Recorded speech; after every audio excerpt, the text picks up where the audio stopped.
You're watching Tri Vibes TV. Welcome to another weekly training video where I'm here to talk through all of the training I'm doing to prepare for Ironman Texas, coming up in just 8 weeks.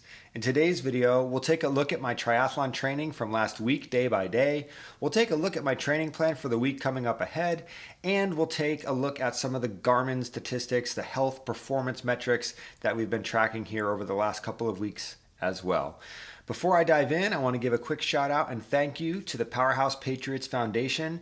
This is a nonprofit that is supporting my racing and training via coaching for more than a year now. They're a fantastic organization. If you'd like to learn more about their mission and how they're helping veterans like myself reach their endurance sports goals, you can take a look at the link in the description below. Check out the Powerhouse Patriots Foundation website and learn more there.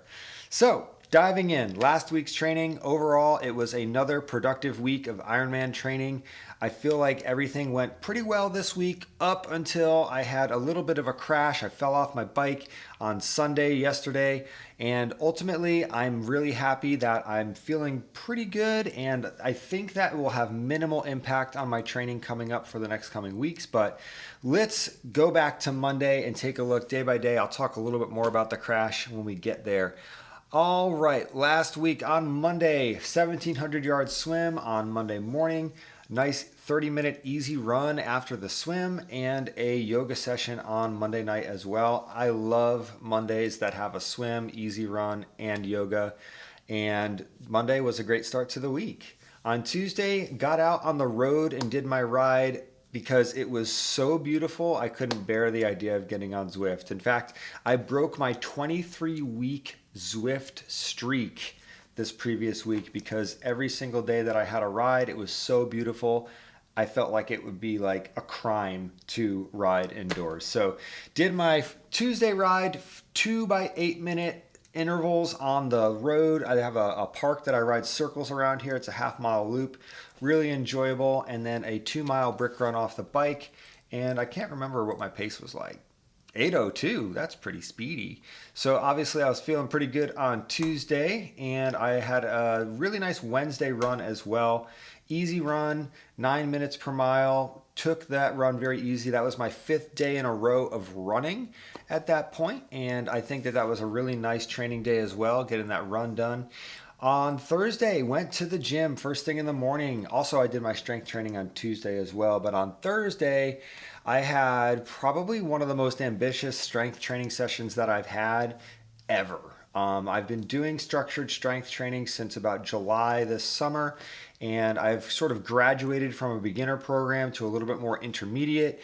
And I did some front rack squats with 125 pounds, and I did some lunges with two 35-pound dumbbells, and I had to cut out the last set of lunges. Like, these weights that I'm lifting now are the heaviest that I've ever been doing, but I'm getting it done, and it feels kind of crazy, but I really love the way that the strength training build has progressed me into these heavier weights.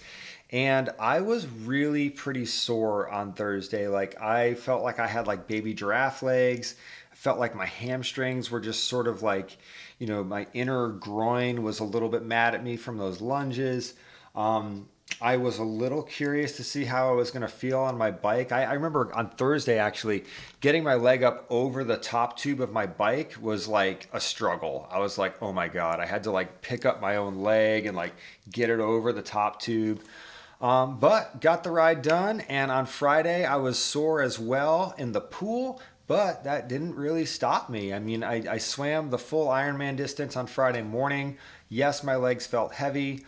Yes, I was about 6-7 minutes off the time that I typically will swim for that 2.4 mile distance, but I broke it up in the pool. I didn't do a full 2.4 miles without stopping. I stopped every 500, 600 yards. But I tell you what, swimming when you're sore from lifting heavy the day before is like a whole different thing. I'm still getting used to it.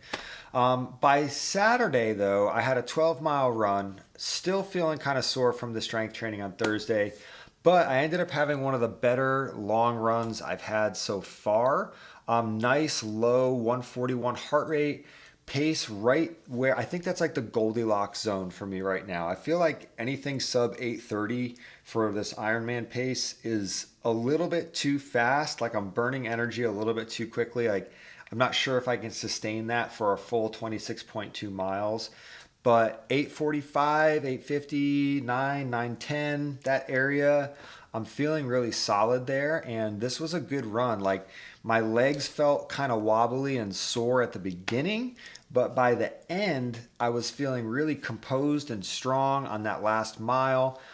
Definitely feeling better on these longer runs because my coach has been putting them in like every Saturday. So really solid training on Saturday, and I was so ready to go have like the best ride ever on Sunday morning. Let me tell you a little bit about what ended up happening on Sunday. So the picture behind me here, this is a beautiful photo of the turnaround point in Rocheron. I did an 85-mile ride on Sunday. The training plan called for 5 hours. I packed up my bottles the night before, got my bike ready, started at 6:15 in the morning and watched the sunrise while I did loops at the park waiting for the sun to come up. I was like so prepared for this. I was so excited to go ride 5 hours. The wind was way stronger than expected. The night before, we had like a tornado watch in the entire Houston metropolitan area. The sirens went off. The next morning, it was very calm, but it was very, like, we didn't have any more rain or clouds or storms, but there were gusts of wind 25 to 30 miles per hour. And some of the parts of this route that I rode yesterday, it was like a wind tunnel. So because this was a time effort, I wasn't trying to ride a certain distance. I was able to tell myself, hey, it's going to be 5 hours, whether I'm going 12 miles an hour or 21 miles an hour. And I got through what I would consider the toughest part of the ride, which was about 3.5 hours into the headwind. I'm going like, oh my gosh, let's take a look here real quick at the data. Like there were some moments where I was pushing like 240 watts and I'm going like 9 miles an hour. Like it was crazy. Yeah, somewhere around this area here. So let's take a look. 14 miles an hour. Where's the power though? Let's see. 80 RPM, 132 watts, 155. Let's see. Well, either way, I think it's kind of hard to explain how challenging it was. Power average. My average speed for this section for 33 minutes was 13 miles an hour. I think that actually does demonstrate pretty well. Like this section right here was awful. This whole section, average power 148, average speed 13, average cadence in 77. So like what that looks like is, I'm sitting up on the hoods, I'm riding, I'm trying to stay strong in the wind, and I'm just barely moving at all. So anyway, got through all of that. Even considered potentially calling my wife because it was so windy. I'm like, I might need you to come meet me because I'm going to hit 5 hours and I'm going to be like 40 minutes away from the house because I'm going so slow. But I didn't need to do that in the end. About 20 minutes away, I just hit 5 hours on my watch. I'm in a very familiar part of my route, and I had stopped at a red light. And across the intersection, I could see in the bike lane that there was this big metal plate, and it's been there for weeks. I'm aware of this metal plate. It's that big, chunky, like 1-inch solid plate of metal that I really understand that you avoid these type of things as a cyclist, that you don't want to ride on that metal. So when I started going, when the light turned green, one car passed me. I started to move into the lane because this metal is laying across the entire bike lane and even crossing about a foot over into the rightmost lane of traffic. I start to make a move over to go around the plate. I look behind me, and it really, my perceived, the perception I had of the car that was coming behind me, it looked like it was accelerating and it wasn't yielding. It looked like this car was just sort of coming, and in that split second, I decided, okay, I better get out of this car's way. I'll ride over this plate.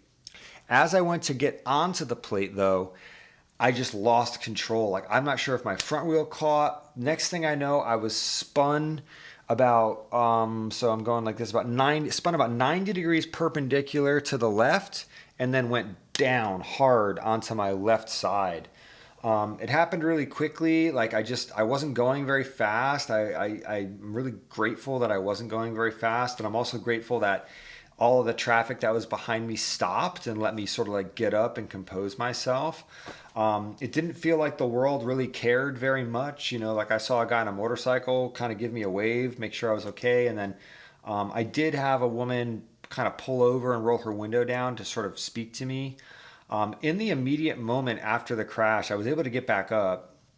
I recognized a few things right away. Like one, I had ripped the sole off of my left cycling shoe. Like the shoe was still attached to my pedal, and the entire sole, the carbon plate, was still attached to the pedal, but my shoe was on my foot. So I had separated the sole of my shoe. I also saw my phone was in the middle of the road. One of my bottles had fallen off the bike, so I sort of like gathered my things and got it onto the grass. A woman pulled up and was, "Hey, are you okay?" And I don't know if it was the adrenaline or what, but I felt pretty good. Like I was like, you know what, I'm okay. And I told her I would call for a ride. Now, as soon as she took off, I really didn't like the idea of calling for a ride. I started to feel frustrated. I looked at my watch. I saw that I'd been going for 5 hours and 5 minutes. So I've done my 5 hour ride and now I've crashed. I made the decision to try to continue riding my bike for a number of reasons. One, I felt like I could. It didn't feel like a terrible idea. I didn't feel like I had been injured to the point where I couldn't ride my bike. So, and the other thing was I was thinking to myself, like, what if I fall off my bike on race day? Or, basically, I got back on my bike. I put my shoe on top of the carbon plate that was attached to my pedal. And I pedaled home the remaining 20 minutes or so. I stayed up on the bars. It was definitely a little bit sketchy knowing that my left shoe wasn't attached, but I just sort of kept pressure on it and just made sure that I had my weight on it right. And I was kind of soft pedaling anyway. So got home, put on the running shoes, went out and did my 2 mile brick run because I really just I didn't want to just assume that I was damaged or injured to the point where I couldn't train. I wanted to know if I could run. I wanted to know if I could ride. And I was able to ride home. I was able to do my run. As far as how I'm feeling today, that is, yet to be determined. I'm going to go to yoga tonight. I was able to swim this morning. I was able to run. I feel a little banged up. And ultimately, no one likes to crash. But I think that I may have gotten away with this one in a sense where, yes, I crashed. Yes, I fell. Yes, I'm bruised up a little bit. But I don't feel like I've injured myself too badly. So, I've been riding my bike for 14 years, and this is only the fourth time I've ever had an actual like crash on my bike. So, I think about like the Tour de France riders and like cyclists. I mean, they're crashing and riding all the time. So I'm trying to not just say, oh, I'm hurt and I can't ride my bike. I'm trying to push through. And I think that in next week's video, I'll definitely have a little bit more perspective as to how this all played out. Final thing I want to mention about this crash, I think that my left hip, would be much worse if I hadn't had a unopened gel packet in my hip pocket. Because when I hit the ground on my left side, when I stood up, initially I was shocked because like it didn't feel like I had hit my hip very hard. Like I felt like I banged my knee, felt like I banged my shoulder, and I definitely hit my head. But my hip felt like pretty good. And I'm touching my hip and it's like super sticky. And then I realized that I had a gel packet in my shorts and it exploded when my hips hit the ground. So this gel packet ended up absorbing some of the impact from my fall. And I'm convinced that that is going to be the difference between continuing to train and having to take a week off or more because of a hip injury. So I don't know if that's true or not, but either way, shout out to the e-gel I had in my left hip pocket. I think that you may have saved the day. So that's the bike crash. Tried to talk through that. It's kind of the first time I've actually talked through it since it happened. So that was good to do. Thank you for listening. let's look at next week's training because I am optimistic I'm going to be able to get through this next week of training here. So, got my swim done this morning, 30-minute run. Going to head to yoga here in a little bit. Tomorrow, I've got an interval ride that I'm going to do with my spare pair of shoes because my cycling shoes are destroyed. On Wednesday, I've got 2 by 10 minute at marathon pace speed work run. Thursday is an easy bike. Friday is a 3,000 yard swim. Saturday is a rest day.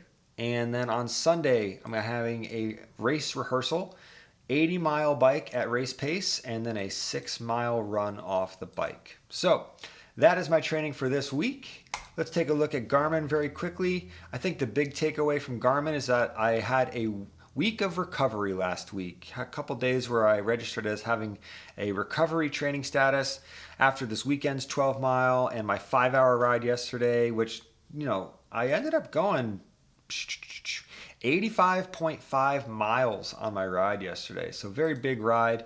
That brought me back up into maintaining. And then I'm very happy to report that my HRV has been slowly climbing up and up and up. It was garbage last night after my crash, but I'm optimistic that I'm heading in the right direction with my HRV status being more balanced as well. And finally, you can see that last week my recovery, like my training volume, dipped below the optimal range, and I'm just hanging out at the bottom of the optimal range now this week.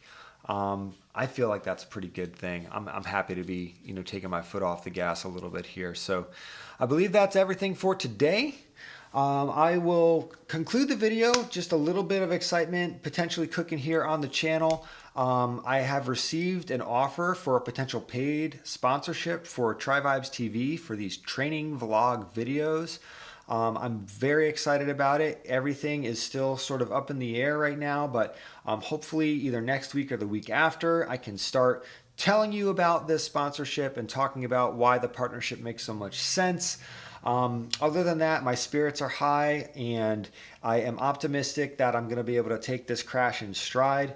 Hopefully learn from it as well, potentially. And, maybe I will, in the future, I will make different choices when it comes to navigating obstacles like this metal plate. But all in all, I appreciate you taking the time to listen to this. If you have any questions, comments, anything like that, please go ahead, drop them in the comments. There's also a link to my Strava below if you want to keep up with my training on a day-by-day basis.